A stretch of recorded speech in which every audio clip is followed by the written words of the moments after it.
केटाहरूलाई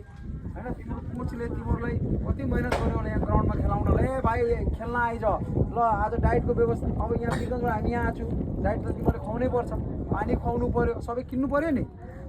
पैसा कहाँबाट आउँछ आर्थिक कहाँबाट आउँछ त्यो पनि सोच्नु पर्यो हामीले तिमीहरूलाई अहिले के मजाले गेम खेल्ने हैन आर्थिकहरू कसरी हुन्छ कोचहरूले आफ्नो व्यवस्था गर्छ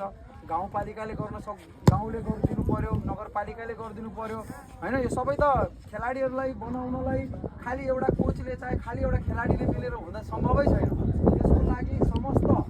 हाम्रो देश लाग्नु पर्यो एउटा खेलाडीलाई बनाउन देशको लगानी हुनु पर्यो त्यो कसरी हुन्छ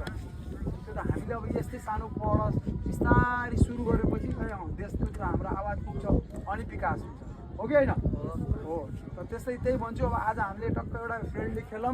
कसैलाई चोट नलाग्ने गरी खेलौँ तिमीहरूको विकास अहिले बढ्ने उमेर छ तिमीहरूको हड्डी अहिले कमजोर हुन्छ त्यसैले गेम राम्रो खेल्ने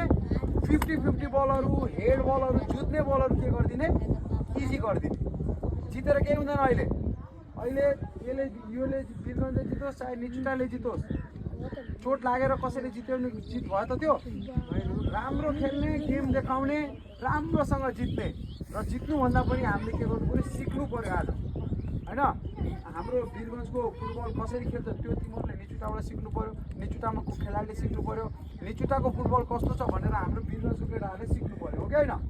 त्यसैले म के भन्छु एकदम सौहार्दपूर्ण वातावरणमा हैन डिसिप्लिनमा गेम खेलौँ र मजाले गेम सक्यौँ र आजको गेमको लागि दुवै टिमलाई हामी दुवै कोचको तर्फबाट तिमीहरूलाई शुभकामना छ है ल